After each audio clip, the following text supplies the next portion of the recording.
Apocalipsis, capítulo 2, versículo 12 al 17.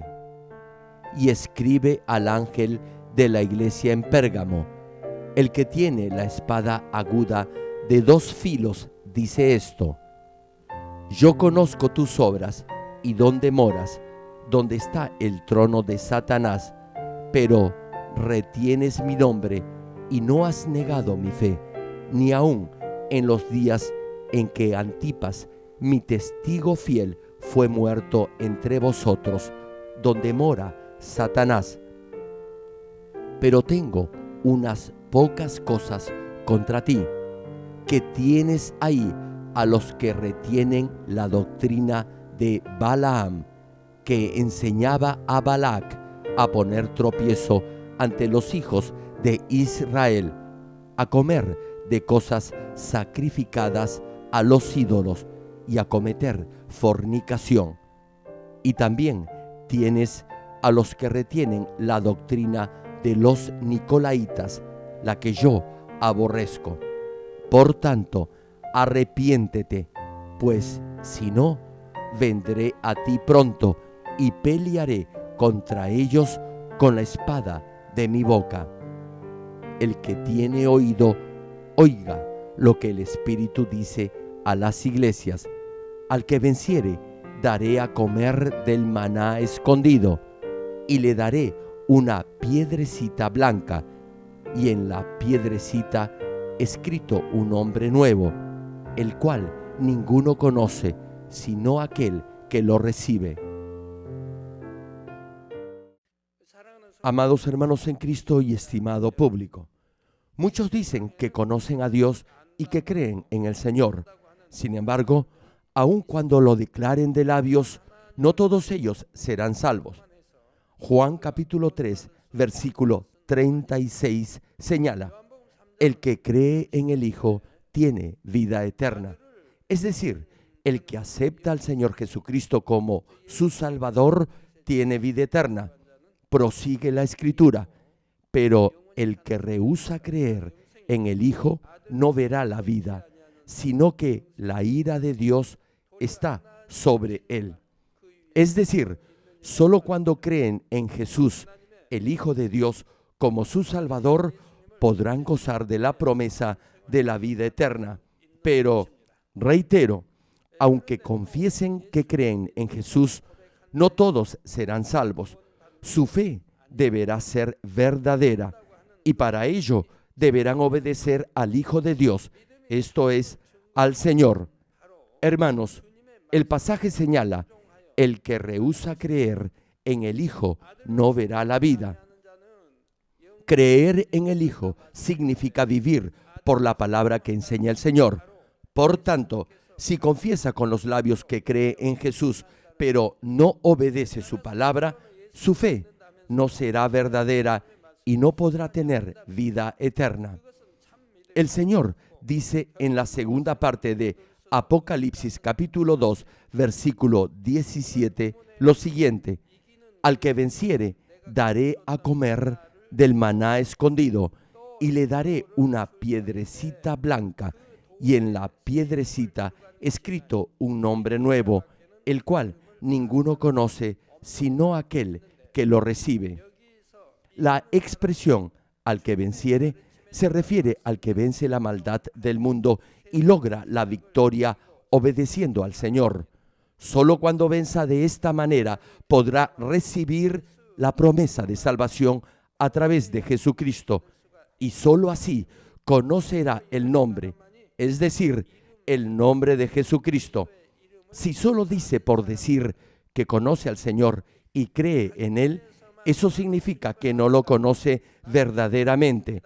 En todo caso, lo importante es que el Señor lo conozca a usted. Les pregunto, ¿saben ustedes quién es el presidente de su país?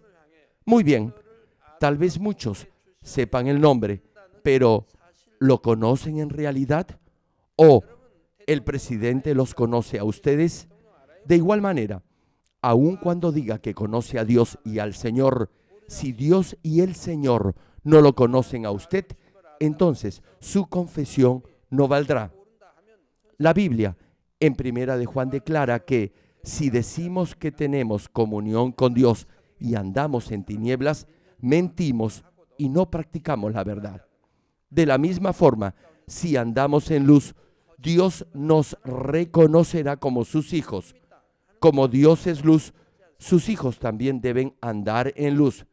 Si no vive en la luz, Dios no lo reconocerá como su hijo. Y como no lo reconoce, le sobrevendrán pruebas, aflicciones, dificultades o enfermedades.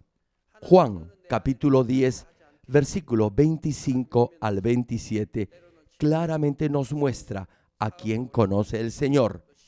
Y declara el pasaje: Jesús les respondió: os lo he dicho y no creéis. Las obras que yo hago en nombre de mi Padre, ellas dan testimonio de mí. Pero vosotros no creéis porque no sois de mis ovejas, como os he dicho. Mis ovejas oyen mi voz y yo las conozco y me siguen. Solo cuando alguien realmente cree en el Señor, oirá su voz y lo seguirá, y Jesús lo reconocerá. Primera de Juan capítulo 1, versículos 6 y 7 señala: si decimos que tenemos comunión con Él y andamos en tinieblas, mentimos y no practicamos la verdad. Si dice que tiene comunión con Dios, eso significa que cree en Dios y lo ama. No obstante, si al mismo tiempo que afirma esto, vive en el pecado y la mentira, esa confesión es falsa. También será mentira si dice que cree en Dios y que lo ama. Les cuento algo. Cuando realizaba cruzadas de avivamiento en Corea, le preguntaba a los asistentes si amaban a Dios. Entonces, todos respondían con un sonoro amén. Pero en algunos servicios, antes que yo les preguntara esto, el pastor encargado de la iglesia se acercaba y me decía que en la congregación se habían presentado ciertos problemas. Se quedaban dormidos durante el servicio de adoración los días domingos. El pastor me pedía que por favor resolviera este problema. Entonces yo les decía a los hermanos cómo era posible que si amaban a Dios hicieran eso, que todavía tuvieran envidia y hubiera odio entre ellos. Les explicaba lo que es amar a Dios y luego les preguntaba si amaban a Dios. Entonces nadie respondía con un sí o un amén. Hermanos, muchos viven una vida cristiana sin saber lo que es realmente amar a Dios. Si usted todavía vive en la oscuridad y dice que ama a Dios y cree en Él, entonces déjeme decirle que está mintiendo. Finaliza la escritura: pero si andamos en luz, como Él está en luz, tenemos comunión unos con otros, y la sangre de Jesucristo, su Hijo, nos limpia de todo pecado. El que camina en la luz, es decir, el que vive por la palabra y tiene comunión con Dios, es el que verdaderamente conoce a Dios y al Señor. Entonces, la sangre de Jesucristo lo limpiará de todo pecado. La Biblia dice claramente que si vive por la palabra de Dios, anda en la luz, obedece la palabra y guarda los mandamientos, la preciosa sangre del Señor lo limpiará de todo pecado. Si no es así, es decir, si todavía tiene odio en su corazón, si tiene envidia y celos, si todavía juzga y condena, si murmura y propaga o escucha chismes, la sangre de Jesucristo no lo podrá limpiar de su pecado. Estimado público, Jesús solo hablaba de la palabra de Dios y hacía muchos milagros y prodigios en el nombre del Padre. Pero en sus días había quienes no creían en Él. El Señor les dijo: ustedes no creen porque no sois de mis ovejas. Si son verdaderas ovejas del Señor, creerán en Él por su palabra y sus obras. Si creen en Él, oirán su voz y lo seguirán. Estas son las verdaderas ovejas del Señor, y Él le dice a cada una: tú eres mi oveja, yo te conozco.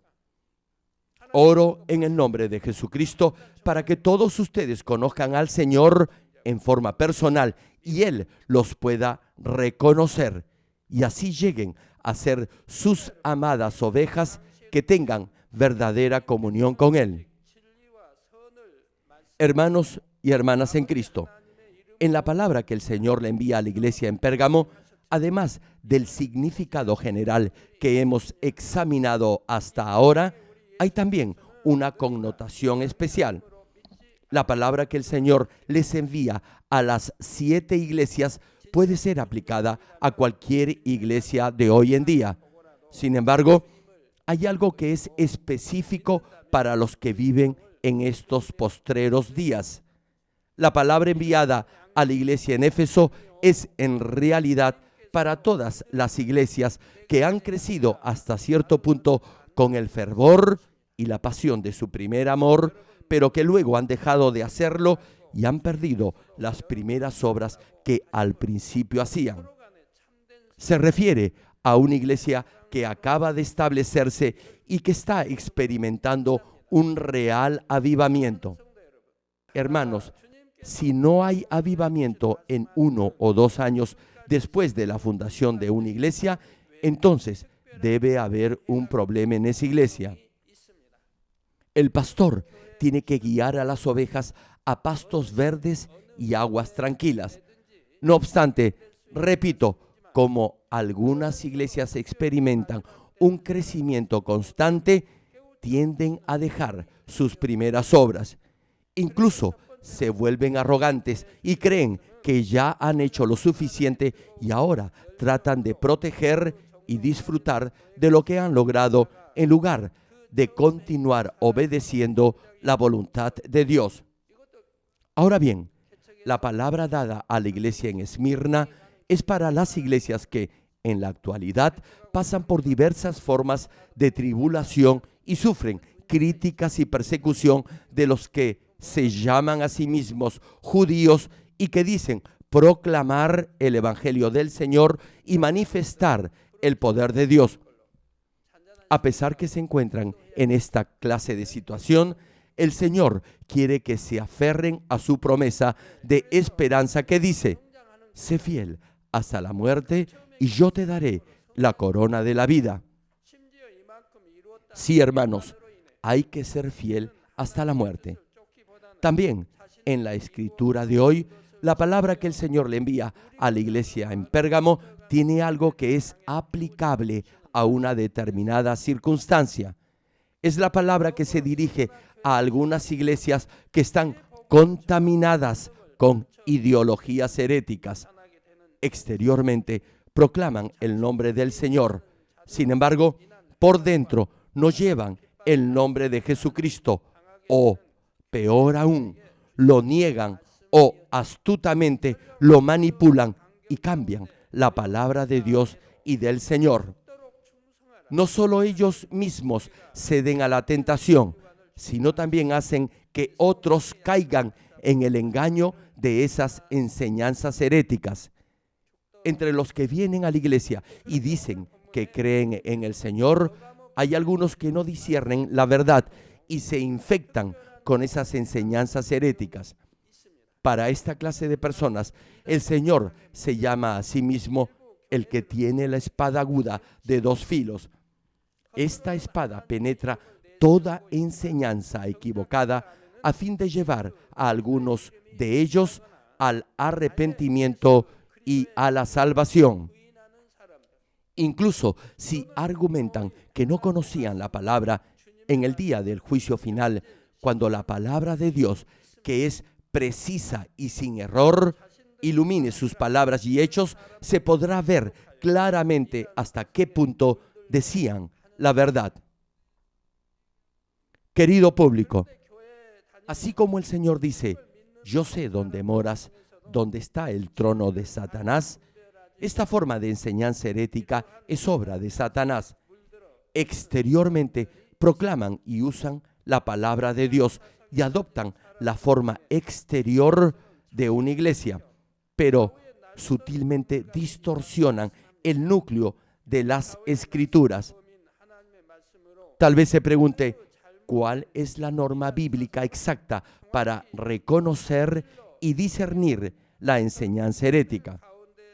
Deberá discernirlo no de acuerdo a la norma humana, sino por la palabra de Dios. Sin embargo, entre los que dicen creer en el Señor, hay quienes afirman que los demás están equivocados simplemente porque no están de acuerdo con lo que dicen.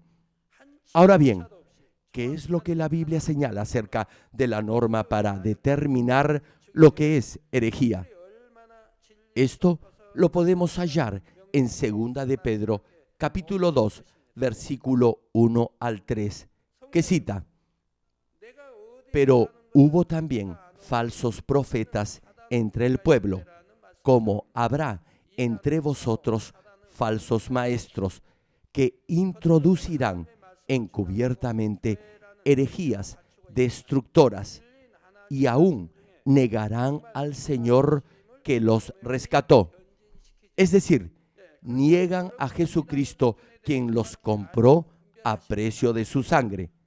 Continúa el pasaje: atrayendo sobre sí mismos destrucción repentina, y muchos seguirán sus disoluciones, por causa de los cuales el camino de la verdad será blasfemado, y por avaricia harán mercadería de vosotros con palabras fingidas.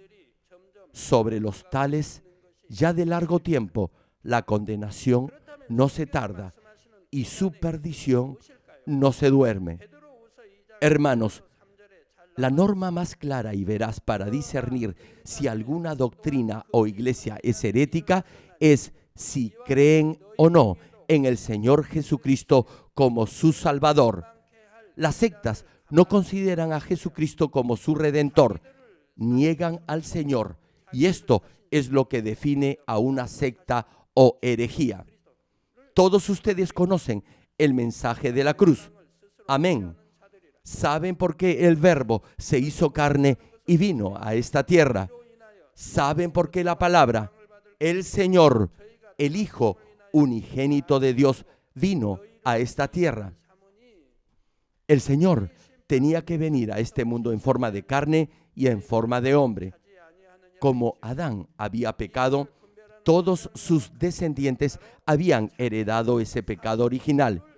Y un pecador no puede redimir a otro de sus pecados. Por eso, el Señor fue concebido por el Espíritu Santo y así no heredó ese pecado original. Tampoco cometió ningún pecado personal. Fue perfecto y sin mancha porque desde su nacimiento solo vivió por la palabra de Dios. Repito, como el Señor no heredó el pecado original y no cometió ningún pecado, solo Él puede redimirnos de nuestros pecados. El Señor es la palabra y vino a esta tierra en forma de hombre. Y negar este hecho es lo que califica a una secta herética o al anticristo. Cuando los discípulos le dijeron al Señor que algunos echaban demonios en su nombre, Él les dijo que los dejaran. El Señor no prohibió a otros que echaran fuera demonios en su nombre, aunque no fueran sus discípulos. Aquellos que niegan al Señor y el mensaje redentor de la cruz son sectas heréticas. Si niegan al Señor y el mensaje de la cruz, no son verdaderos cristianos. Solo hay uno que nos puede salvar de la pena de la muerte eterna, y ese es Jesucristo. ¿Cuántos dicen amén? Como Jesús nos limpió de nuestros pecados y nos condujo a la salvación, todos los hijos salvos de Dios son aquellos que el Señor compró con su sangre. La enseñanza herética niega que el Señor nos compró con su sangre. Por eso, antes que Jesús culminara su obra redentora al ser crucificado en la cruz y resucitara, no había necesidad de usar la palabra herejía. no encontramos la palabra herejía en el Antiguo Testamento. Jesús significa Él salvará a su pueblo de sus pecados. No significa el Salvador. Quiere decir que Él salvará a su pueblo en futuro, es decir, antes de ser crucificado en la cruz. Por ello, Jesús significa Él salvará a su pueblo de sus pecados. Y Cristo significa el ungido. Hermanos, solo después que Jesús fue crucificado y resucitó, culminó su obra redentora y se convirtió en nuestro Salvador. Por eso, las enseñanzas heréticas que niegan al Señor como Salvador se iniciaron después de su resurrección y no antes de ella. Cuando decimos el Señor, nos referimos a Jesucristo, no a Jesús. Usted debe saber esto con claridad. Por tanto, siempre deberá orar en el nombre del Señor Jesucristo. Lean la Biblia. El apóstol Pedro, el apóstol Pablo usaron este término, el Señor Jesucristo o Jesucristo el Señor. Lo usaban con mucha frecuencia. Hay otro término que se menciona en la Biblia, que es Jesucristo de Nazaret. Siempre incluyen la palabra Cristo.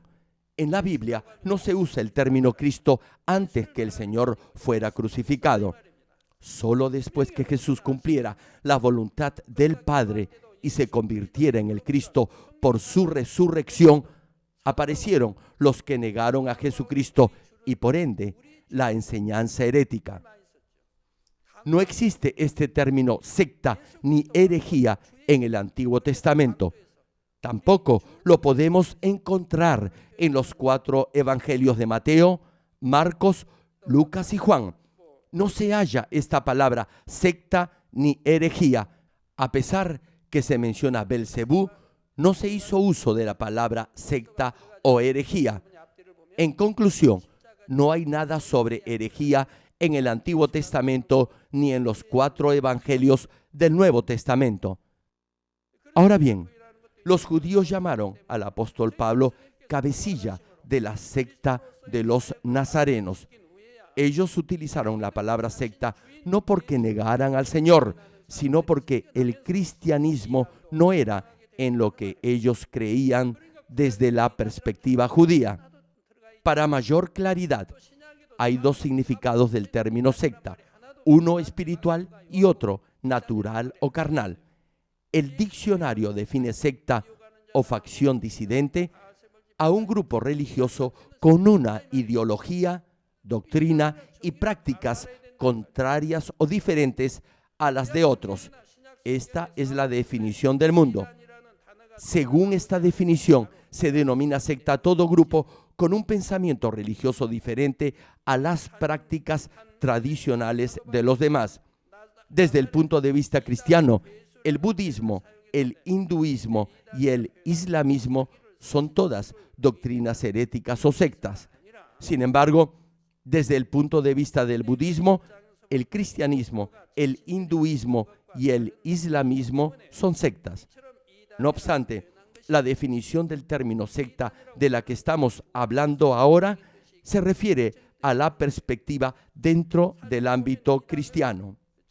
Hermanos, si alguien quiere calificar a otro como herético dentro del ámbito del cristianismo, deberá hacerlo por la norma que establece la Biblia, es decir, si niega o no al Señor como Salvador o Redentor. Sin embargo, mientras más nos acercamos al fin de los tiempos, más serán las enseñanzas heréticas y la proliferación de sectas ocultistas. Se levantarán aquellos que se autoproclamarán como el Salvador y enseñarán que se puede alcanzar la salvación a través de ellos. Tentarán y engañarán a los demás afirmando que se puede ser salvo no por el nombre de Jesucristo, sino por algún otro nombre. Pero con el tiempo, su verdadera identidad se revelará, su inmoralidad se manifestará e impedirán la enseñanza de la palabra de Dios. Por su avaricia tratarán de sacar provecho de sus seguidores, despojándolos de sus bienes. Además, harán muchas cosas fuera de la ley y contra la palabra de Dios. Sin embargo, hay una cosa que deberá recordar. Incluso si hacen muchas cosas ilegales, no deberá juzgarlos. Los que juzgan y condenan a otros como sectas, ¿no hacen acaso lo mismo? La Biblia dice que no debe juzgar ni condenar. Por supuesto, es necesario reprenderlos y amonestarlos para que puedan arrepentirse, corregir su camino y volver a la senda de la verdad. No obstante, si incluso practican la maldad y se oponen a la verdad, pero no niegan a Jesucristo, el Señor que los compró con su sangre, entonces no deberá jamás juzgarlos como herejes o como secta herética. Ahora bien, una pregunta. ¿No son acaso sectas los que niegan al Señor como Salvador? La Biblia es la palabra de Dios y la verdad, y el Señor es la figura central y principal en la Biblia. Deberían creer en Dios Padre, Dios Hijo y Dios Espíritu Santo, y en la Trinidad de Dios. Deberían creer que la Biblia es la verdad, que hay un cielo y un infierno, porque si no hubiera un cielo y un infierno, ¿para qué vienen a la iglesia? Pero como hay un cielo y un infierno y un juicio final que decidirá la morada a la que irá en el reino de los cielos, deberá pasar por el proceso de su propio cultivo humano y vivir una correcta y recta vida cristiana como un verdadero hijo de Dios. Si rechaza alguno de estos principios, aunque no niegue al Señor, será calificado como apóstata, porque todos estos principios están íntimamente relacionados. En Hechos, capítulo 5, versículo 35 al 39, un fariseo de nombre Gamaliel, maestro de la ley, respetado por el pueblo, dijo lo siguiente a todos los que juzgaban y condenaban el cristianismo. Y cita la Escritura. Y luego dijo: varones israelitas, mirad por vosotros lo que vais a hacer respecto a estos hombres, porque antes de estos días se levantó Teudas, diciendo que era alguien. A este se unió un número como de 400 hombres, pero él fue muerto, y todos los que le obedecían fueron dispersados y reducidos a nada. Después de este, se levantó Judas el Galileo en los días del censo y llevó en pos de sí a mucho pueblo. Pereció también él, y todos los que le obedecían fueron dispersados. Y ahora os digo, apartaos de estos hombres y dejadlos, porque si este consejo o esta obra es de los hombres, se desvanecerá, mas si es de Dios, no la podréis destruir. No seáis, tal vez, hallados luchando contra Dios. Hermanos, a pesar que han habido muchos que han intentado destruir esta iglesia, les pregunto, ¿acaso no hemos salido fortalecidos de todas esas pruebas y nos hemos aferrado más firmemente a la roca de la fe porque Dios está con nosotros? Por eso debe siempre recordar que solo Dios puede juzgar. Querido público y hermanos en Cristo, veamos nuevamente lo que nos dice Segunda de Pedro, capítulo 2, versículo 1.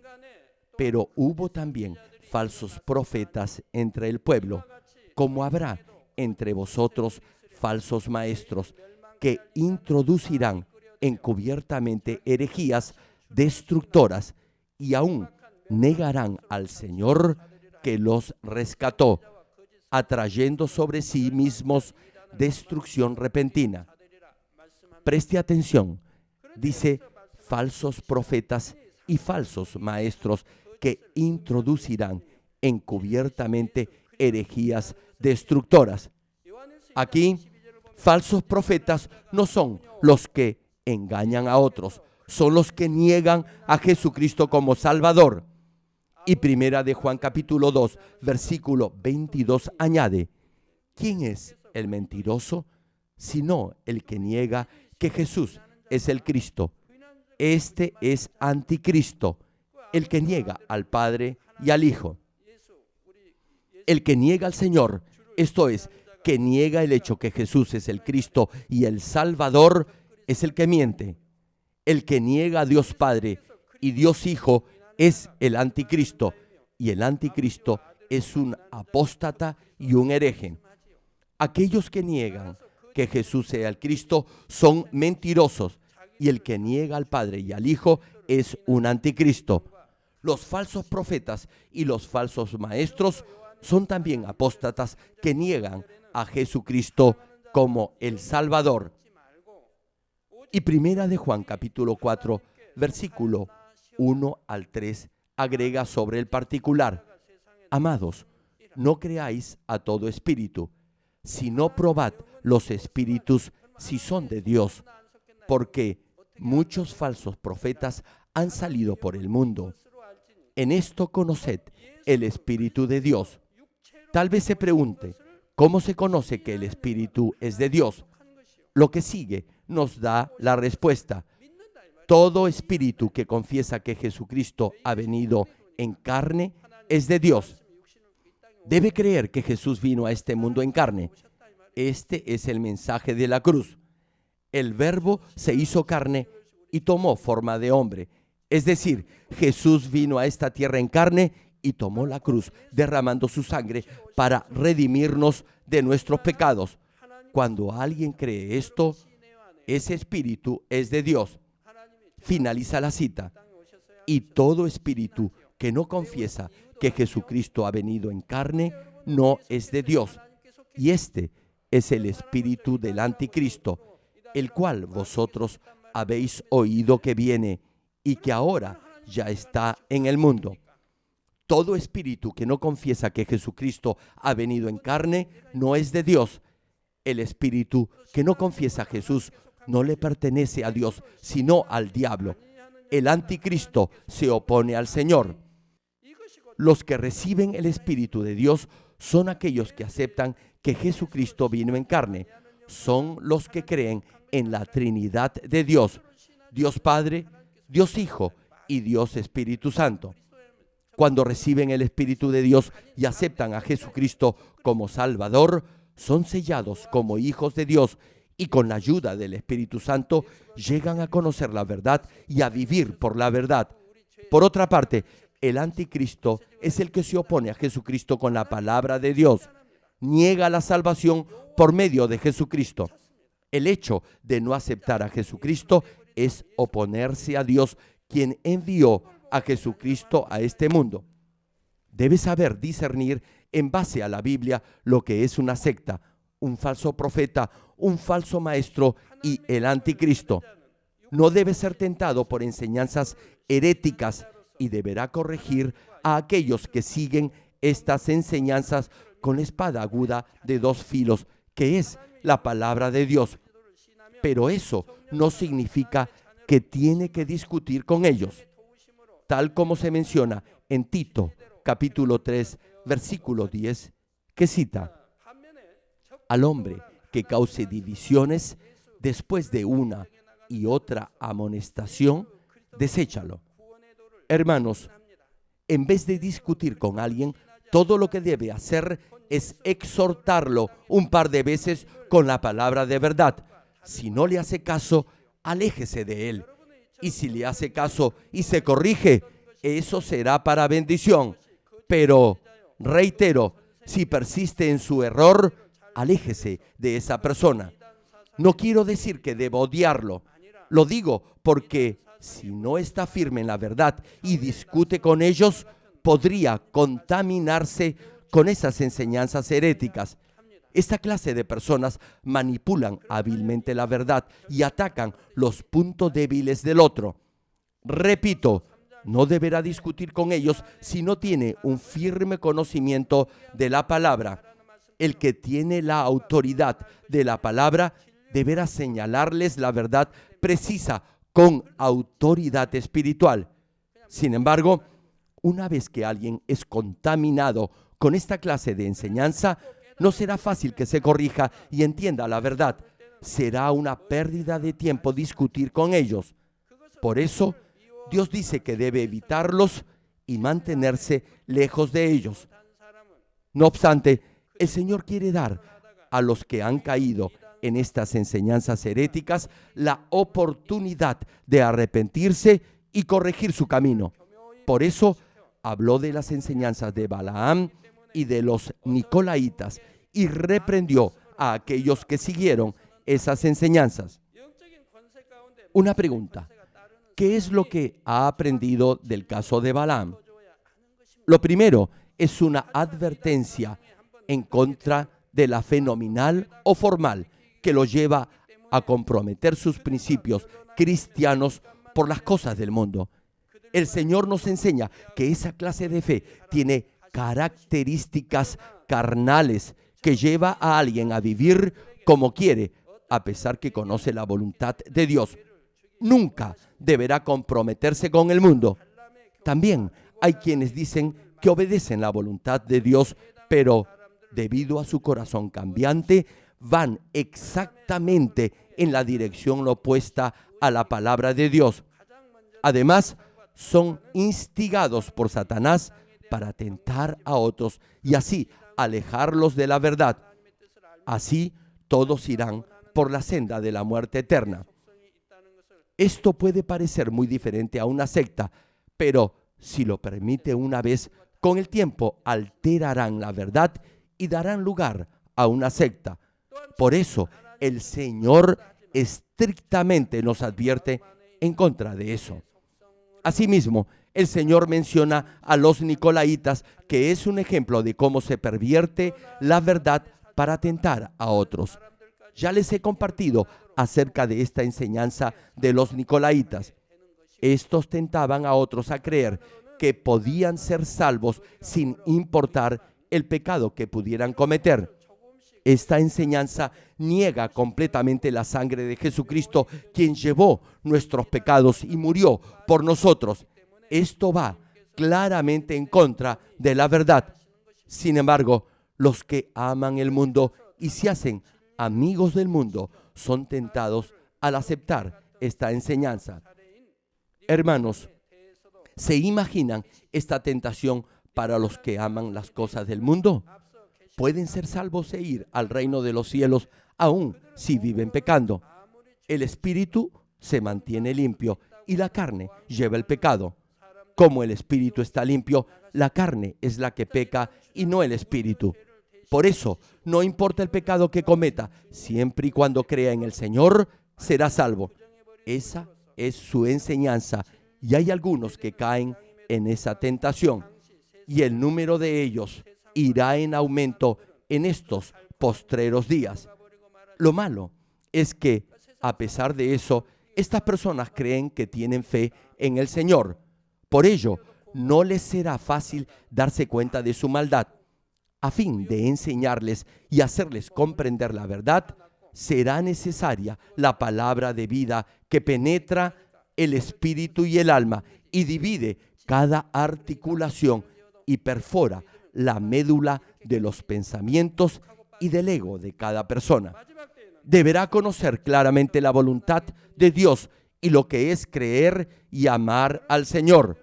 También tendrá que demostrar que la palabra es verdadera por medio de las obras del poder de Dios. Solo entonces los que una vez fueron contaminados por esas enseñanzas heréticas podrán arrepentirse, enmendar sus vidas y alcanzar la salvación. Por cierto, no serán muchos. No obstante, tal como menciona Primera de Timoteo, capítulo 2, versículo 4, que dice, el cual se refiere a Dios. Continúa la Escritura, quiere que todos los hombres sean salvos y vengan al conocimiento de la verdad. Dios desea que todos los hombres sean salvos. Esa es la voluntad y el corazón de Dios. Algunas iglesias enseñan que solo algunos escogidos y predestinados serán salvos. Eso no es lo que dice la Biblia. Dios quiere que incluso los que han seguido enseñanzas heréticas se arrepientan, vuelvan a la senda correcta y alcancen la salvación.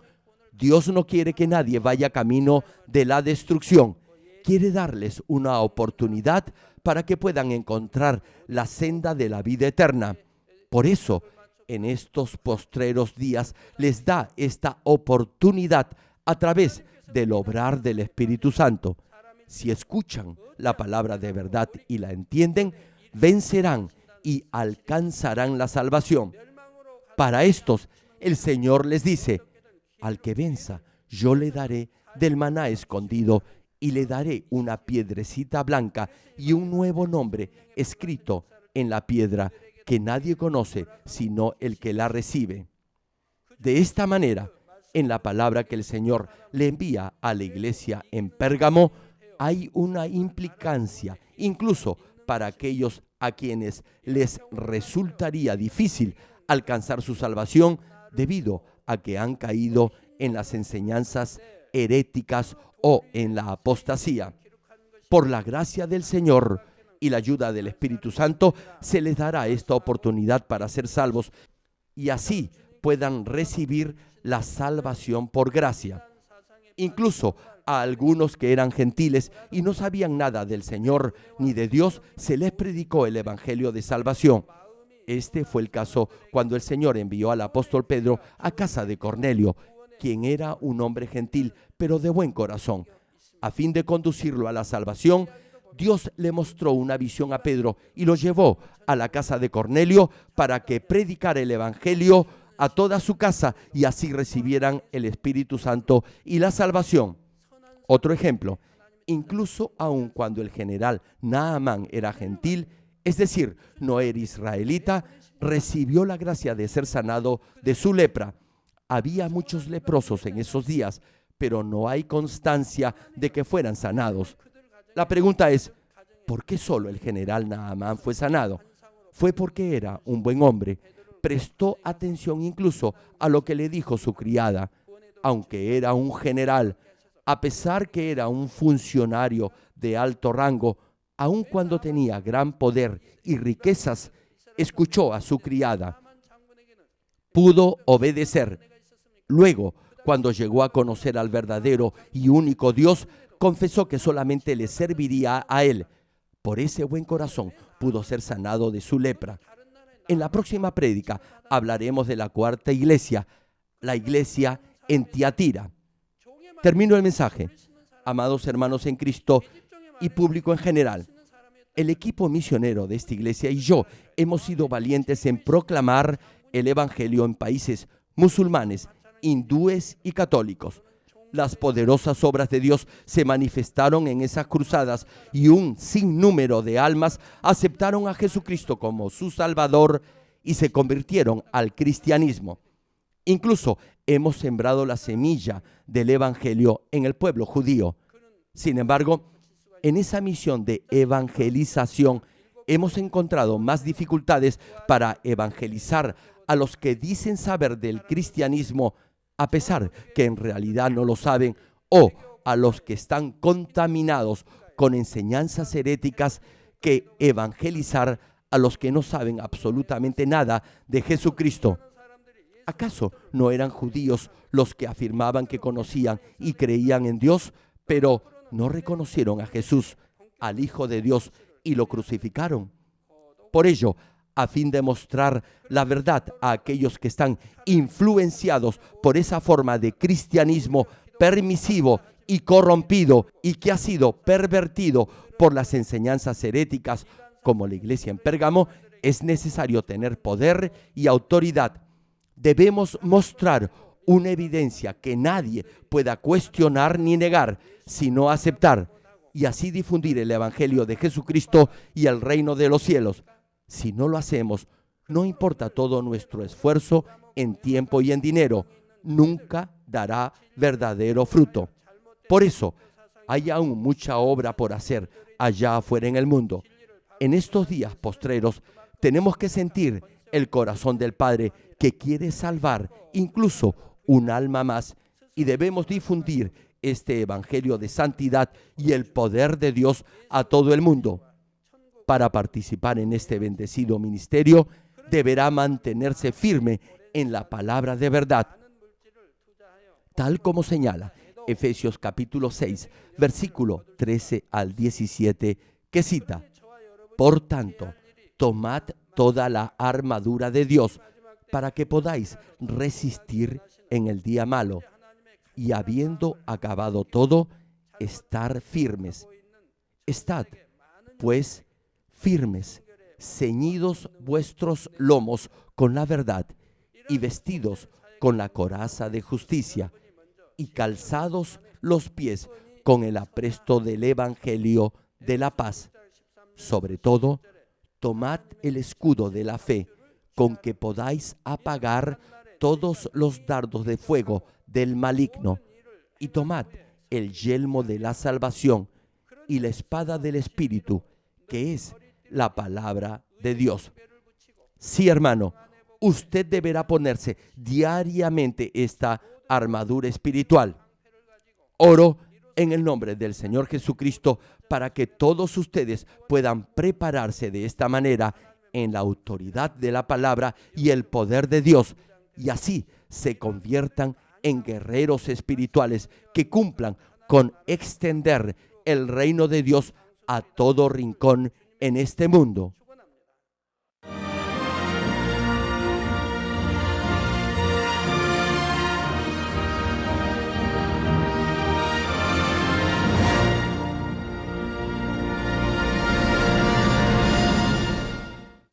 Ahora oraré por todos aquellos que están enfermos. Coloque su mano en la parte enferma o adolorida. Si usted no está enfermo, pero desea que Dios le conceda los deseos de su corazón, coloque su mano sobre su pecho y reciba esta oración con fe. El obrar del Todopoderoso Dios trasciende el tiempo y el espacio, y Él obrará de acuerdo a su fe. No importa dónde se encuentre, cuando reciba esta oración con fe, experimentará el asombroso poder de Dios. Aleluya. Dios Todopoderoso de amor, pon tus manos sobre tus hijos y sobre todos aquellos que están viendo y recibiendo esta oración. Extiende tu mano, oh Dios, y manifiesta tu poder y tu obrar que trasciende el tiempo y el espacio en todo aquel que está recibiendo esta oración con fe en cualquier parte del mundo. Da a cada uno de ellos la fe necesaria para que puedan creer y echar fuera todo pensamiento negativo y toda duda. Quita de ellos todas sus cargas y sufrimientos.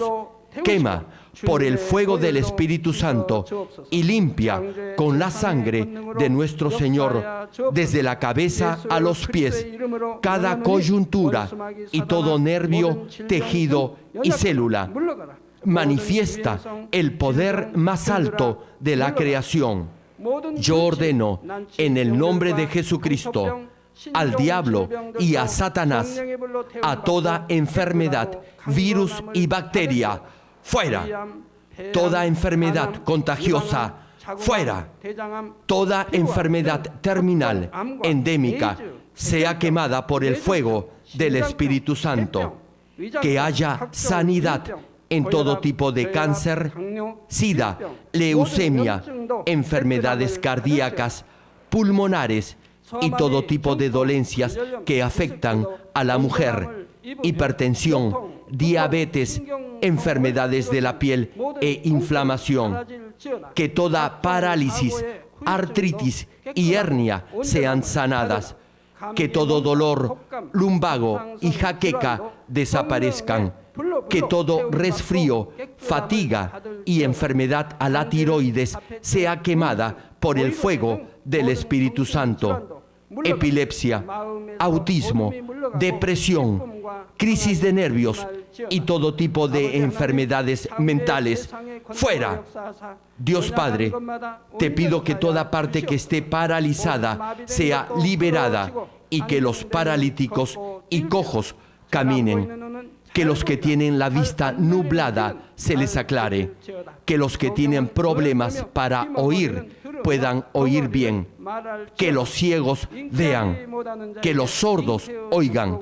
Que los mudos hablen. Padre, bendice a aquellos que no pueden tener hijos. Restaura los huesos rotos y haz nueva toda parte quemada de los cuerpos. Limpia por el fuego del Espíritu Santo a los que son adictos a alguna droga, narcótico o sustancia tóxica. Revive los nervios y las células muertas. Ordeno en el nombre de Jesucristo al diablo y a Satanás y a toda potestad del aire, fuera. A todo poder de las tinieblas, espíritus malignos, perversos, deshonestos, engañadores, espíritus de división, fuera. Dios Padre, fortalece sus espíritus y sus cuerpos. Dales la fortaleza necesaria para que puedan clamar a ti. Fortalécelos para que puedan despojarse de todo pecado y vivan en santidad, para que sus almas sean prosperadas y todo les vaya bien. Responde a los deseos de su corazón, a su clamor y a sus oraciones. Auméntales la fe, la esperanza y el amor, y que sus familias también puedan oír y creer en las buenas nuevas del Evangelio. Protégelos de todo accidente y bendícelos para que lleven una vida próspera. Protege a todos tus hijos en sus hogares, trabajos y negocios con el fuego del Espíritu Santo. Bendícelos en su entrada y en su salida y en todo lugar a donde vayan. Y bendícelos para que puedan prestar y nunca pedir prestado. Dales sabiduría y entendimiento y que sean llenos del Espíritu Santo. Da a todos los ministros la habilidad para llevar a cabo bien sus deberes y que haya también un gran avivamiento en cada iglesia. Manifiesta tu obrar para que con sus labios puedan testificar: Dios me ha respondido y he sido bendecido por Él. Dios Padre, te doy las gracias. Toda la gloria sea para ti. He orado en el nombre del Señor Jesucristo. Amén. No puede caminar 5 años. 5 years you couldn't walk. ¡Aleluya! AIDS. ¿Por cuánto tiempo has estado sufriendo del SIDA? 7 años. For 7 years. 7 years. So what happened tonight when you received ¿Qué fue lo que pasó esta noche cuando recibiste la oración del Dr. Lee? Gracias a Dios fue sana. I believe I was healed. ¿Quién te sanó? Cristo. Cristo. Alabado sea el Señor. Gloria a Dios. Desde chiquita. Since born. From the birth, Diana, 16-year-old girl, couldn't speak anything. ¿De hace cuánto? Aleluya.